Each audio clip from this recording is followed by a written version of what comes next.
Good morning mga ka-SESBOM! It's Saturday morning and it's 5:30 a.m. Gising na gising. Buhay na buhay. Sabado, pero kailangan ko pa rin gumising ng 5:30. At ito na nga. Ito talagang body clock ko eh. Hinahamon talaga ako eh. Tuwing umaga na lang oh. Sabado, nakikita mo ba yan? Kailangan ko pa rin gumising ng 5:30. Oh my gosh, pero okay lang. Ilaban na lang natin, girl, kesa naman hindi tayo nagising. Ang importante, gising. Kahit Sabado, ang mahalaga, gising pa din para lumaban. So yun na nga, nakita ko na si Haring Araw bumubungad sa aking bintana. Pero masyadong polluted ngayon dito sa Bangkok. At yung lugar na yan, yung part na yan, part ng Bangkok yan, medyo mababa lang talaga yung Bangkok area. Kaya nakikita ko, abutan ako dito yung mga building dyan. At nang dahil dyan, umakit na lang din ako sa 37th floor. Halos ilang linggo din kasi akong hindi nakapag-exercise. So, naisipan kong mag-workout na lang.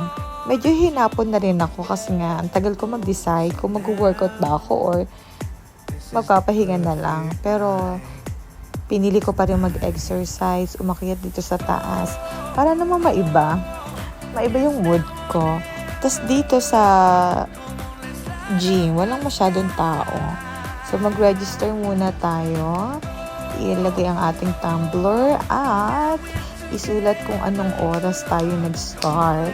At bago din ako magbuhat, nag-warm up na rin ako. Siyempre, para hindi tayo mapilayan ba at pag-stretch tayo ng ating legs.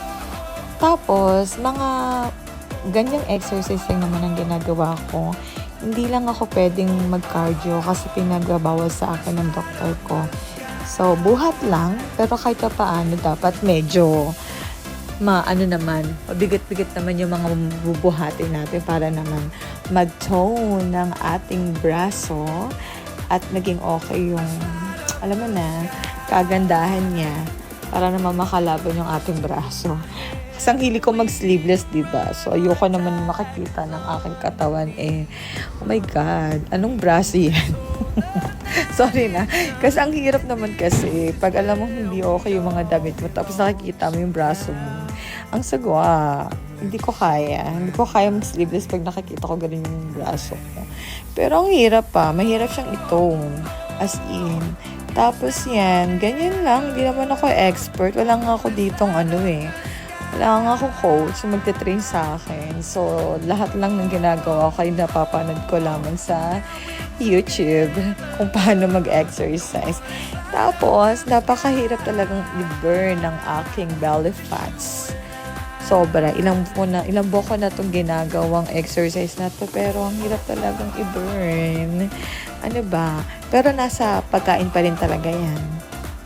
Tamang pagdidisiplina at pagkain ng mga healthy food. So, yun lang. 'Di ba? Kaya ba? Pero okay lang din naman. May mga time din naman na hindi ako nakakain ng mga healthy food. Gusto ko rin naman mag-cheat. Charot. Sa food lang. Ayun. Pero, ang hirap kasi, 'di ba? Ang hirap. Sarap kumain. Pero ang hirap mag-burn ng fats. Pero care lang, ilalaban ko pa rin. Tapos, nung bandang hapon, nagkaroon kami ng aktibidad. So, ito yung place na pinaglaruan namin ng bowling na yan. Napakamura dito, my gosh. Kasi last time, naglaro ako sa Siam, sa Bangkok. Mahal siya. Pero dito, Diyos ko, 70 baht lang per game. I forgot. 70 baht or 75 baht. Tapos 40 yung sapatos na irerenta mo. Kaya alam mo yung nakaisang game lang kami parang feeling ko ang dami na naming nalaro. Pero yun na nga, kagaya ng dati, talo. Talo. Ganda lang ang ambag namin dyan. Pero sige lang, na-enjoy naman namin. Ang saya-saya namin dyan.